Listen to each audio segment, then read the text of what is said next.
Satisfação retornar ao estudo da lição de número 6, hoje é a parte de quarta-feira, 5/8, como eu sei que eu tenho um dom, ou ainda descobrindo os dons. Nós temos que entender como é que podemos trabalhar na causa do Senhor se o nosso dom ele é específico para uma área. Muitas vezes as pessoas têm um dom e não sabem se esse dom ele está direcionado justamente para aquela área. Eu me recordo que um pastor disse que pegou um táxi, uma ocasião, e ao estar sendo conduzido pelo taxista, ele percebeu que o taxista tinha um linguajar diferente, um linguajar assim, especial, técnico, altamente educado. E o pastor disse para aquele taxista: "O senhor é taxista há muito tempo?"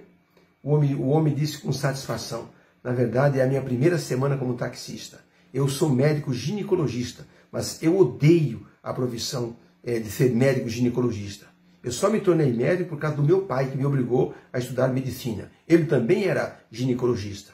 Mas o que eu gosto é disso aqui, é estar na praça, é ver pessoas, é conversar com pessoas, é ver a paisagem, é estar nesse movimento. Vendi meu consultório e comprei esse táxi. O meu dom é esse aqui. A minha habilidade é essa daqui." Então, dentro da causa do Senhor, nós temos que descobrir qual é o nosso dom. Perguntaram certa vez para um piloto de um navio: "Você conhece todos os lugares de perigo do mar? Você consegue sair certinho em sua rota?" E aquele piloto disse: "Na verdade, eu não sei todos os perigos do mar, mas uma coisa eu sei. Eu sigo a rota plenamente, do jeito que ela me foi traçada. Eu sigo a bússola e eu procuro seguir as instruções para que eu possa chegar sem nenhum tipo de perigo ou acidente no meu destino." Nós temos que entender que a nossa trajetória como cristão, ela pode ser assim uma trajetória de sucesso espiritual. Se nós seguirmos a rota está na palavra de Deus. O destino nós já sabemos, chegar na vinda de Jesus para que possamos ser aprovados por Deus. E as instruções nós temos através do Espírito Santo. Por isso, nós temos duas passagens hoje nessa lição, que é a pergunta número 5. Se nós olharmos para essas duas passagens, o que elas nos dizem sobre as promessas divinas a respeito de nos capacitar com os dons espirituais. Então, nós temos 1 Coríntios 1, verso 4-9. Diz assim o apóstolo Paulo: "Eu sempre dou graças a Deus por vós, pela graça de Deus que vos foi dada em Cristo Jesus, porque em tudo foste enriquecidos nele, e em toda a palavra e em todo o conhecimento, de maneira que não vos falte nenhum dom, enquanto aguardais a manifestação de nosso Senhor Jesus Cristo." E ele termina no verso 9: "Pois fiel é Deus, pelo qual fostes chamados para a comunhão do seu Filho, Cristo Jesus, nosso Senhor." Essa é a primeira passagem. A segunda passagem, 2 Coríntios 1, verso 20-22, onde Paulo diz assim: "Pois tantas quantos forem as promessas de Deus, nele está o sim. Portanto, é por ele o amém, para a glória de Deus por nosso intermédio." No verso 21, "Mas aquele que nos confirma convosco em Cristo Jesus e nos uniu é Deus, o qual também nos selou e nos deu como penhor o Espírito em nossos corações." Então, nessas duas passagens, Deus prometeu dar aos seus filhos, antes da segunda vinda de Cristo, os dons espirituais para a terminação da obra. Ele prometeu e cumprirá, como já tem feito. Como Jesus prometeu aos discípulos: "Vocês ficai em Jerusalém, até que do alto vocês sejam revestidos de poder." E aconteceu exatamente o Pentecostes. A promessa foi cumprida.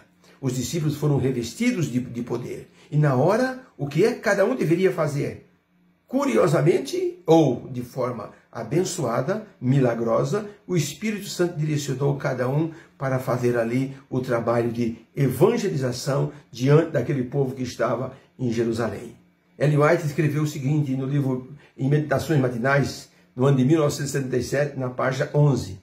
Ela diz o seguinte: "Uma das grandes verdades mais solenes e não obstante mais gloriosa reveladas nas Escrituras Sagradas é a mensagem da segunda vinda de Cristo, para completar a grande obra da redenção. Para completar esta grande obra, que seria a segunda vinda de Cristo, porque o Senhor Jesus nasceu, o Senhor Jesus viveu o ministério, o Senhor Jesus deu a sua vida na cruz, fez a primeira parte do plano da redenção. A segunda parte, ela se consumará pela segunda vinda de Jesus, porque aí ele vai então executar a glorificação dos seus filhos. Não teria sentido Jesus morrer se ele não voltasse para resgatar os seus filhos. Por isso a promessa da segunda vinda, ela existe e os seus filhos trabalham através dos dons para colocar essa mensagem em evidência. Para que nós possamos conhecer o assunto por completo desta quarta-feira, nós temos aqui a pergunta número 6, para sabermos qual é o nosso dom. O que devemos fazer? Aí tem a passagem de Lucas 11, verso 13. Jesus dizendo: se vós, pois, sendo maus, sabeis dar boas dádivas aos vossos filhos, quanto mais vos dará o vosso Pai Celestial, o Espírito Santo, àqueles que lhe o pedirem. Ainda em Tiago 1, verso 5, diz assim, o escritor: ora, se algum de vós tem falta de sabedoria, peça a Deus, que vai dar a todos de forma liberal, e não censura a quem ele dá esse dom, e ser-lhe-á dada a sabedoria. Ainda em Mateus 7, verso 7, Jesus disse: pedi e dar-se-vos-á, buscai e achareis, batei e abrir-se-vos-á. Descobrir o dom. Essa é uma missão solene de todos nós. Descobrir o dom. Às vezes a gente percebe na igreja, coloca-se uma pessoa num cargo, por exemplo, ação missionária, e quando chega no meio do ano não tem fruto nenhum. Por quê? Porque a pessoa não tem aquele dom dessa ministração missionária. Coloca-se uma pessoa ali na asa, e não há desenvolvimento, porque a pessoa não tem essa afeição com esse dom. Não é o dom da pessoa. Então, nós temos que entender qual é o nosso dom. E aí vem a pergunta: como devemos descobrir o nosso dom? De que forma? Aí então, Jesus nos orienta. Se Deus, Ele quer nos dar o Espírito Santo, Ele vai nos dar. Porque a gente, sendo mal, um filho pede um pão, a gente não vai dar uma pedra, a gente dá um pão. Então, isso quer dizer que nós, seres humanos, damos o melhor para os nossos filhos. Jesus disse: imagine Deus então. Se vocês pedirem, Ele vai dar o Espírito Santo. Pedi e dar-se-vos-á. Então é preciso pedir. É preciso uma consagração pessoal para que nós possamos alcançar esse conhecimento do nosso dom. Tá? Nós temos que pedir a Deus sabedoria para que nós possamos descobrir qual é o dom que eu tenho. De que forma eu devo trabalhar para Deus? Qual é o sentido de eu estar, então, trabalhando na casa do Senhor? Tá? Deus vai nos revelar o dom que nós temos. E isso vai contribuir para o avanço da divulgação do Evangelho. Quando a pessoa se batiza, recebe o dom do Espírito Santo. Consequentemente, recebe o dom de estar trabalhando para Deus. Esse dom que a pessoa recebe, ele não está totalmente, assim, 100% determinado, ou seja, trabalhado para a pessoa. A pessoa vai desenvolver esse dom com o passar do tempo. Eu me recordo quando eu comecei a pregar, eu era um menino simples, gaguejava, eu tinha muitas espinhas no rosto, eu tinha um complexo de inferioridade. E quando o irmão me colocou para pregar numa quarta-feira, eu tremia como vara verde. E aquele irmão na porta disse: olha, você ainda vai ser um grande pregador. E eu pensei comigo: será? Acho que esse irmão está enganado. Mas com o passar do tempo, foi se desenvolvendo este dom. Foi se perdendo o medo de falar em público, de estar diante das pessoas. Eu ficava corado, vermelho, quando falava em público. O medo de alguém argumentar ou contradizer era muito grande. Mas o tempo vai passando, você vai estudando, você vai ampliando o seu conhecimento, sua base bíblica, aí você vai pegando domínio do dom e vai usando esse dom para a glória de Deus. Isto nós temos que descobrir. E isso só se consegue com uma consagração especial diante de Deus. Os discípulos, a receber o dom do Espírito Santo, se esvaziaram de si mesmo. Eles ficaram em Jerusalém, tiraram as diferenças, tiraram o próprio eu. Aí o Espírito Santo os encheu de forma plena, para que nós possamos desenvolver hoje um trabalho diante de Deus, temos que descobrir esse dom através de uma consagração pessoal diante do Senhor.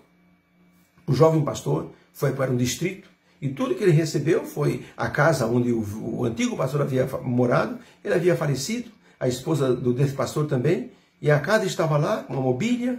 No escritório do pastor tinha uma escrivaninha já gasta pelo tempo, com uma cadeira bem surrada. E esse jovem pastor começou a puxar as gavetas para ver se havia algo dentro, para ele colocar o material dele. Descobriu que por trás das gavetas tinha alguns envelopes. Ele puxou as gavetas e retirou os envelopes. Quando ele começou a ver os envelopes, eram cartas de irmãos que falavam do pastor e cartas do pastor para essas pessoas. E algumas dessas cartas mencionavam esse pastor como uma pessoa extremamente bondosa, extremamente carinhosa, que tinha apreço pelos membros da igreja.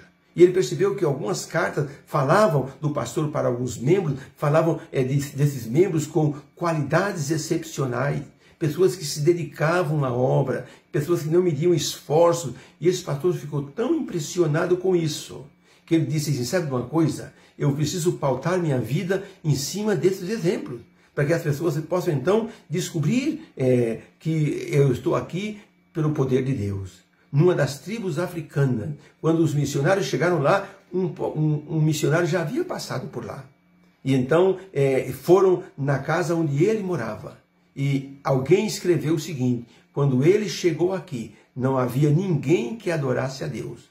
Quando ele morreu, não havia ninguém que não servisse a Deus. Todos serviam a Deus. Sabe por quê? Porque a pessoa tinha o dom do Espírito Santo totalmente desenvolvido. Então, nós devemos descobrir nossos dons através de um clamor a Deus. Senhor, dá-me, Senhor, sabedoria. Senhor, ajude-me, Senhor, a descobrir o meu dom, para que eu possa ser útil em tua causa. Fazendo assim, nós com certeza faremos o melhor e estaremos nas mãos de Deus. Que o Senhor nos abençoe. Amém.